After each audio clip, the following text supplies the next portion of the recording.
kidung rumeksa ing wengi teko hayu luputa ing lara luputa bilahi kabeh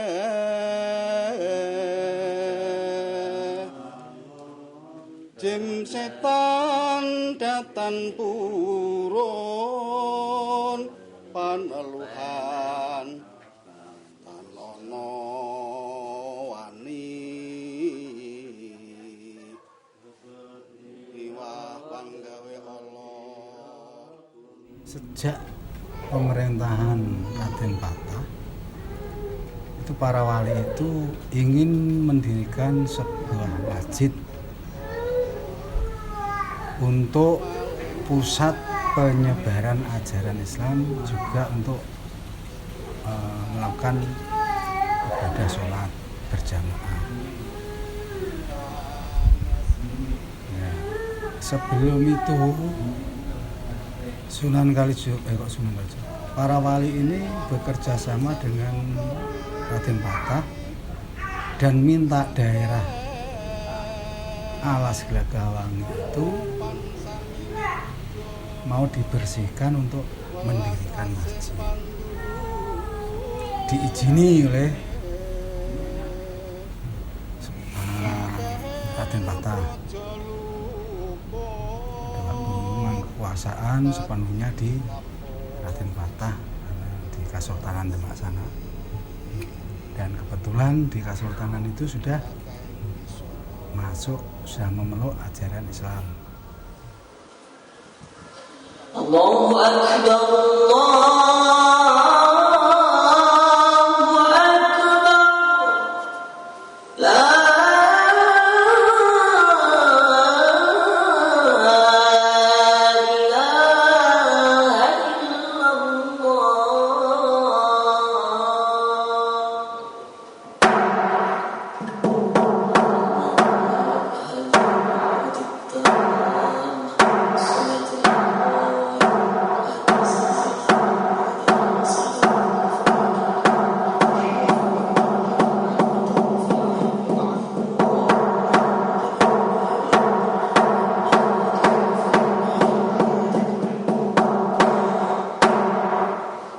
legenda itu satu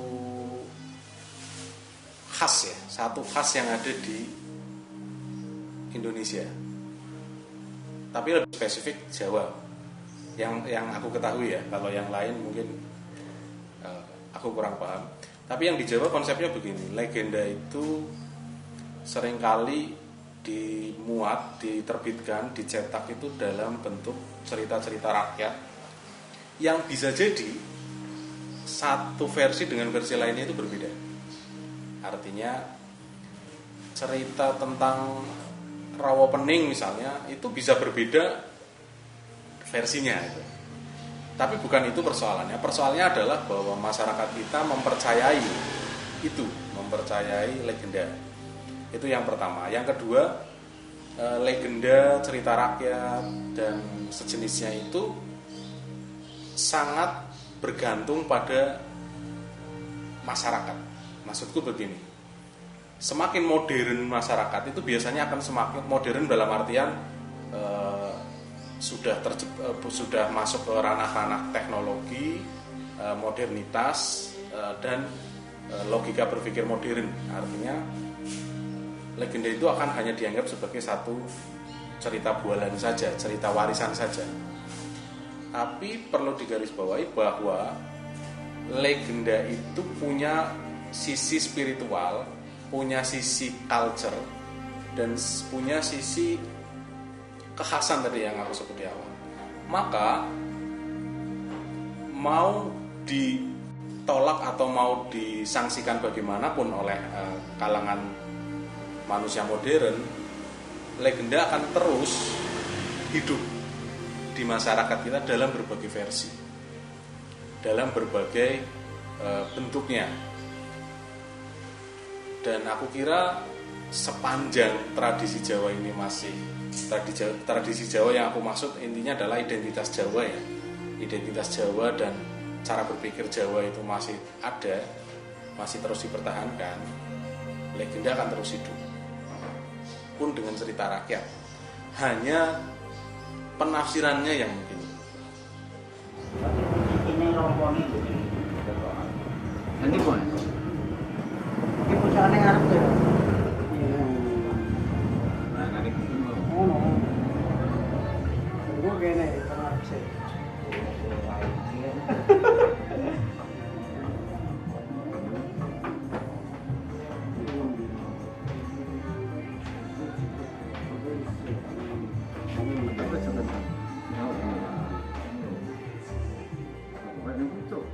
Para wali ini untuk bagi tugas mencari kayu jati. Mencari kayu jati ini ya yang kita ceritakan ada 4 wali itu Sunan Ampel, Sunan Bonang, Sunan Kalijogo dan Sunan Gunung Jati.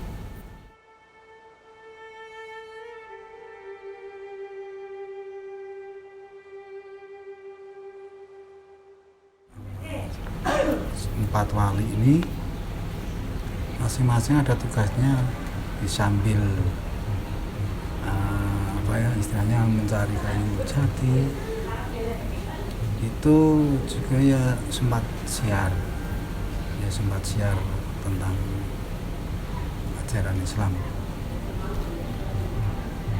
Itu yang Sunan Ampel, Raden Rahmat itu yang di Jawa Timur.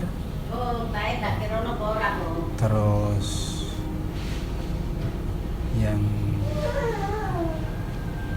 Sunan Bonang itu di daerah Tuban sana dan sekitarnya.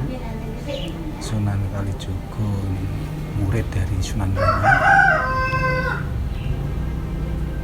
itu yang di Jawa Tengah. Terus yang Sunan Gunung Jati yang di Cirebon di Jawa Barat. Jadi semuanya itu punya keahlian. Dan kebetulan Sunan Kalijogo ini mencari kayu jati di Jawa Tengah, istilahnya arahnya ke selatan. Jadi setelah istilahnya pertemuan para wali ini ingin membangun sebuah masjid, ini sudah rapat dan membagi tugas. Setelah itu pergi masing-masing mencari tempat di mana itu ada pohon jati, mau meneruskan perjalanan membawa kayu menuju ke Demak. Namun setelah mendekat di kayu itu, kayunya tidak bisa jalan terus lewat sungai itu. Kenapa? Kayu yang panjang ini nyangkut di Kedung Curug sana. Sudah diupayakan karena panjang dan sungainya itu ada belokan yang agak nyiku. Jadi kayu yang panjang ini tidak bisa terus karena nancep di situ di Kedung Curug dan sudah diupayakan tidak bisa. Akhirnya Sunan Kalijogo beserta pengikutnya ini ya mungkin sudah istilahnya merasa letih ya, sudah istilahnya wong Jawa mau ngarani wis mujo kayu ki wis ora iso digowo. Kemudian Sunan Kalijogo naik bukit mengajak pengikutnya supaya istirahat dulu. Mengajak istirahat di situ ternyata ada sebuah gua.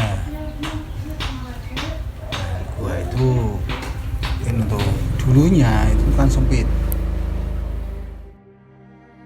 Sunan Kalijogo ini masuk ke dalam gua melakukan semedi, minta petunjuk kepada Yang Maha Kuasa supaya kayu ini bisa dibawa sampai ke Demak dan untuk soko guru masjid. Dan kebetulan dalam semedinya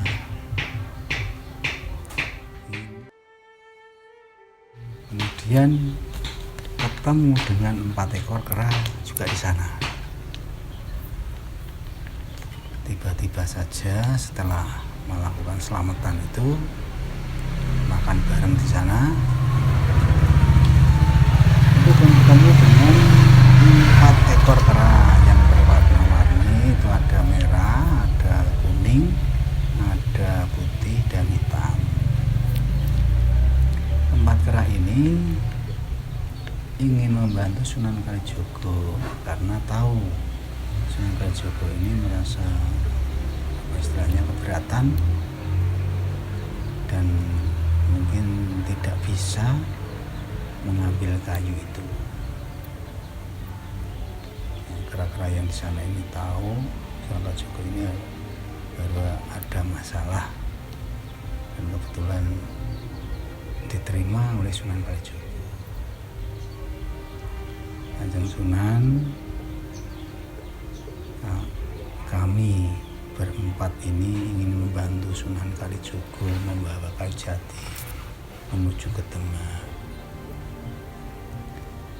Nah, Kanjeng Sunan,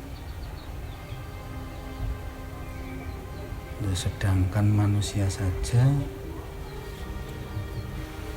kesulitan, apalagi bangsamu itu bangsa kera. Apa sanggup? Nah, jawabnya kera merah itu nek coro basa milenial sekarang ini kan siap dan gitu. Nah, saguh, misalnya kera-kera itu saguh. Nah, tapi oleh Sunan Kalijogo, karena dalam semedinya tadi kayu harus dipotong menjadi 2 bagian, ini kera ini tidak diperbolehkan ikut membawa kayu ini sampai ke Demak. Di situ kera-kera itu disuruh, istilahnya dapat perintah dari Sunan Kalijogo dengan kalimat rehonen guwa lan kali. Nah, tembung reho karena cerita ini turun temurun menjadi reho. Nah, reho ini itu artinya menjaga. Ini hari untuk menonton satu suro yang sudah dilarang itu, maka kita untuk mengambil alat dan syarat untuk besok pada hari hanya tanggal 1 sesuai besok. Dalam melaksanakan atau mengerjakan di tata cara atau ritualan untuk kepentingan kampung terutama, marilah kita berdoa kepada Yang Kuasa supaya warga Intalumadang diberi keselamatan barokah segala sesuatu yang tidak ada arah yang melintang.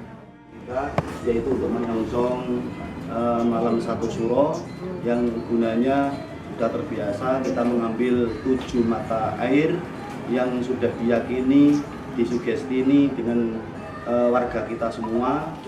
Pada intinya untuk pengobatan, segala macam pengobatan, semoga Allah Subhanahu wa Ta'ala telah memberikan keridhaannya kepada kita semua untuk berwasilah kepada Allah agar semua menjadi obat dan semua yang menjalankan awal sampai akhir diberikan keselamatan oleh Allah Subhanahu wa Ta'ala. Biridhallahi ta'ala bisyafaati Rasulillah sallallahu alaihi wasallam wa bi karomati auliyaillah wa ulama ila fi hadil wilayah talun kacang wa usun hadur sajabar setegal sepatul sejatihim wa usun di arwahi sedoyo ahli kubur kula lan panjenengan sedaya lan sedayanipun para sepuh ini sepuh ingkang sumarih dipun sumarehken wonten ing tlatah duka talun kacang. Lahumul Fatihah.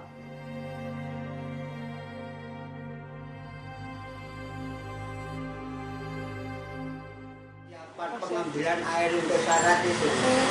Mendete teng pundi, Pak? Ya, Mendete teng pundi? ya anu 4 sumber. Berapa itu, Pak? 7 sumber itu jauh dari ujung sana. Buat ini gimana ada sumber air di situ kan diambil untuk tambahan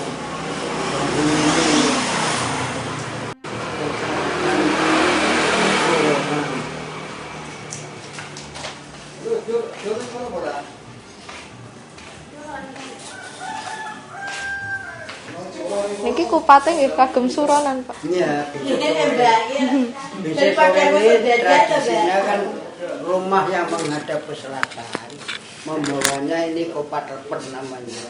Kalau yang menghadap ke utara, nasi liwet, nasi biasa tambah ada hidangan dan lauk-lauknya.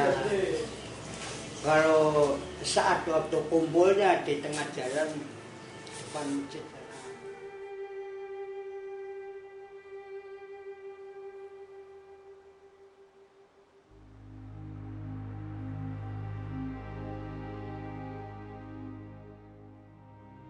Pertama yang ingin aku tegaskan dulu adalah bahwa cara kita melihat peristiwa itu seringkali dipengaruhi oleh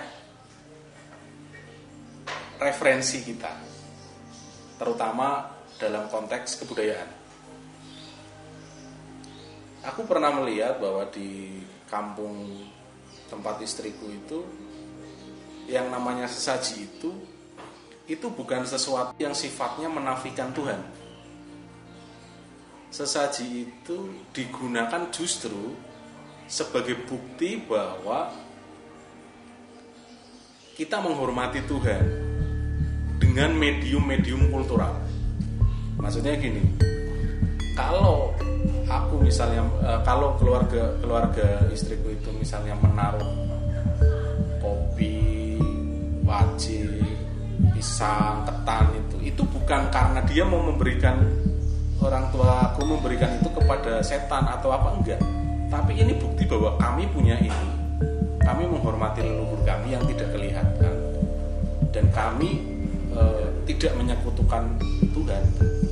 Nah ini kan sering salah dipahami. Seringkali pemodernan dan upaya-upaya modernisasi agama itu kan menganggap hal-hal semacam itu sebagai syirik. Hal-hal semacam itu sebagai sesuatu yang kolot gitu, terbelakang. Padahal ada sisi kultural yang kita tidak bisa mengatakan itu sebagai sesuatu yang ansih atau sesuatu yang nonsen. Sebab perkaranya adalah orang-orang yang melakukan itu percaya pada Tuhan Yang Maha Kuasa, percaya pada leluhur mereka.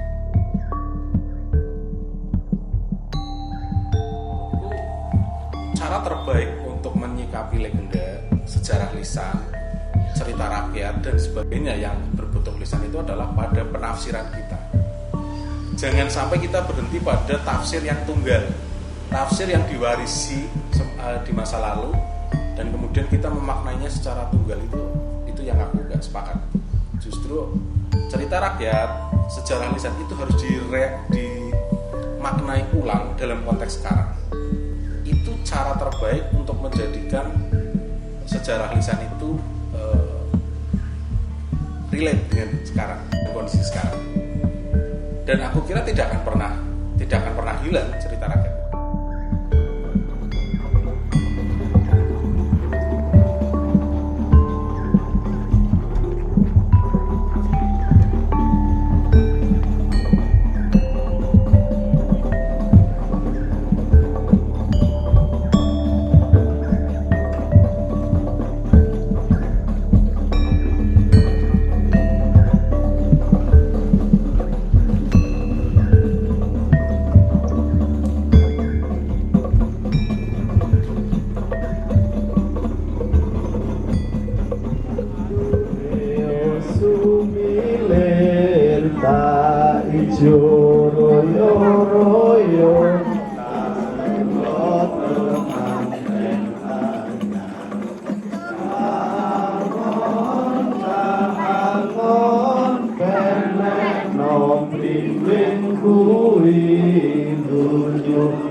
tetira kumitir bedah ing pinggir tetemono jumatono kanggo sebo mengko sore mumpung padang rembulane mumpung jembar kalangane ya surah